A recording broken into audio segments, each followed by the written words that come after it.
পেয়েছি 4:17। হালেলুয়া। অতিলিখিত সুসমাচার 4:7, ছোট বাইবেলের page number 5। Hallelujah, 5 number page পেয়েছি। যিশু তাহাকে কহিলেন, আবার লেখা আছে, তুমি আপন ঈশ্বর প্রভুর পরীক্ষা করিও না। আবার দিয়াবল তাকে অতি উচ্চে এক পর্বতে লইয়া গেল এবং জগতের সমস্ত রাজ্য সেই সকলের প্রতাপ দেখাইলেন। আর তাকে কহিলেন, তুমি যদি ভূমিষ্ঠ হইয়া আমাকে প্রণাম করো, এই সমস্ত আমি তোমাকে দিব।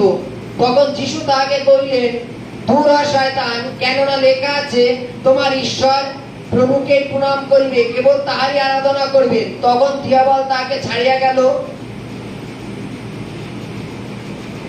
হালেলুয়া। আর দেখো, দূতগণ কাছে আসিয়া তার পরিচর্যা করিতে লাগিলেন। হালেলুয়া। প্রত্যেকে আমরা যখনই পরীক্ষায় পড়ি, প্রত্যেকেই যখনই আমরা পরীক্ষায় পড়ি, আমরা দুর্বল হয়ে যাই, বিহ্বল হয়ে যাই। আমরা বাইবেল পড়ি না বলে বাইবেল যে উত্তর দিতে পারি না, জানো তো নাকি? জগতে আইনজীবী আছে জানো, লয়ার, অ্যাডভোকেট, যে যেই ভাষায় বোঝে তাকে সেই ভাষায় বুঝালাম। বুঝি আমরা উকিল কাকে বলে, লয়ার কাকে বলে, অ্যাডভোকেট কাকে বলে, বুঝি আমরা? মনে করো কোনো কারণবশত, উদাহরণস্বরূপ কোনো কারণবশত ওর ছেলে মনে করে একটা অপরাধ করলো, এমন অপরাধ ও ছেলেকে ধরে পুলিশে নিয়ে গেল, কিন্তু ওই খুব বড় অপরাধ, কিন্তু সেই অপরাধের থেকে ওর ছেলেকে বার করে নিয়ে আসার জন্য ওর একজন ভালো উকিলকে ধরতে হবে, কমা উকিল ধরলে হবে না।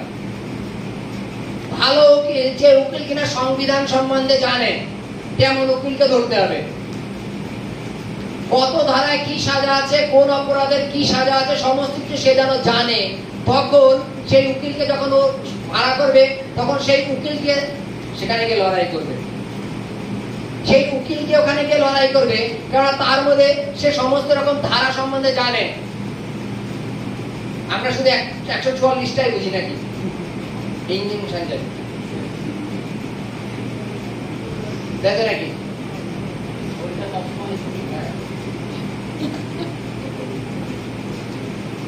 হালেলুয়া। সে সমস্ত আইন সম্বন্ধে জানে, ওর জন্য ভালো উকিল করেছে, কমা উকিল করেনি। যে নতুন উকিল হয়েছে তারে করেনি, ও একজন দামি উকিল পয়সা দিয়ে করেছে। কেন? যে ওর ছেলে যেখানে ফেসে আছে ওখান থেকে বের করতে হবে, বাক্যের লড়াই দিয়ে, আইনের লড়াই দিয়ে বের করে নিয়ে আসতে হবে। আইনের লড়াইতে হেরে গেলে তাহলে ওখানে হেরে যাবে, ওর ছেলে জেল হয়ে যাবে। হালেলুয়া। তদানুসারে আমাদের প্রত্যেকের জীবনে আমরা এমন ভাবে ফেসে আছি যে আমাদের লয়ার প্রয়োজন, আমাদের বাক্যের প্রয়োজন, আমাদের বাইবেলটাকে পুরোপুরি মুখস্থেরই প্রয়োজন। তাহলে আমরা সেখান থেকে বেরিয়ে চলে আসতে পারবো।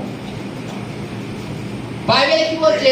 শয়তান যখন বলছে, এই সমস্ত জগৎ আমার, তুমি আমাকে প্রণাম করো, এই জগৎ আমি তোমাকে দিয়ে দেবো। যীশু খ্রিস্ট বলছে, দূর হ শয়তান, কেননা লেখা আছে, যদি প্রণাম করতে হয় একমাত্র ঈশ্বরকেই প্রণাম করবে। কাকে? যীশু খ্রিস্ট কি বললো? লেখা আছে। তার মানে কি? সংবিধানে লেখা আছে, বাইবেলে লেখা আছে, তাই তো নাকি? আমাদের সংবিধানে লেখা আছে যে যদি প্রণাম করতে হয় একমাত্র ঈশ্বর সদাপ্রভুকেই প্রণাম করবে। আর বাইবেলে লেখা আছে তখন শয়তান চলে গেল, শয়তান হেরে গেল, শয়তান চলে গেল। কেন? বাক্যের মধ্যে থেকে কথা বলেছিল।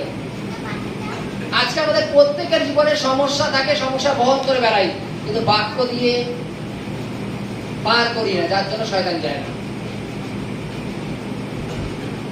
বাক্য দিয়ে মানে বাক্য দিয়ে আঘাত করি না বলে শয়তান যায় না, তাই তো নাকি? বাইবেলে লেখা আছে শয়তান কখন গেল? যখন যীশু খ্রিস্ট বাক্য দিয়ে তাকে বললো যে তুই আমাকে ভ্রান্ত শিক্ষা দিয়ে ভুলাস না, কারণ শাস্ত্রে লেখা আছে একমাত্র যদি প্রণাম করতে হয় ঈশ্বরকেই প্রণাম করো, তাছাড়া আর অন্য কাউকে না। এইবার তুমি যদি সমস্ত সম্মান, সমস্ত মর্যাদা যদি তুমি ঈশ্বর সদপক্ষে দাও, তাহলে তোমাকে সুস্থ করার মালিক কে? ঈশ্বর। তোমাকে রক্ষা করার মালিক কে? ঈশ্বর। তোমাকে সমস্ত কাজে সফলতা করার মালিক ঈশ্বর। আজকে আমরা যীশু খ্রিস্টের জীবন চরিত্রটা আমাদের কাছে এমন ভাবে তুলে ধরেছেন যে তিনি প্রতিনিয়ত আমাদের তার পশ্চাৎগামী হতে বলেছেন। তিনি যে সমস্ত কাজ করেছেন আমাদেরও শিক্ষা দিয়েছেন যে তোমরা এইরূপ করিও, তাই তো নাকি? নাকি শাস্ত্রে শুধু লেখা আছে যিশু খ্রিস্ট যখন পা ধুয়েছিল তখন শুধু বলেছেন তোমরা এইরূপ করিও, অন্য টাইম বলেন? সমস্ত ক্ষেত্রে তিনি দৃষ্টান্ত এই কারণে দিয়েছিলেন যেন আমরা এইরূপ করি। শাস্ত্রে কেন বলছে যে ঈশ্বরের বাক্য প্রচুর পরিমাণে তোমাদের মধ্যে থাকুক? কেন বলেছে? ওই একটা কারণে বলেছে, যখন আমাদের মধ্যে প্রচন্ড বাক্য থাকবে, প্রত্যেকটা বাক্য দ্বারা আমরা আঘাত করে শয়তানকে হারাতে পারবো। কোন বাক্য কখন প্রয়োজন তদানুসারে আমরা আঘাত করতে পারবো। Hallelujah, hallelujah, hallelujah.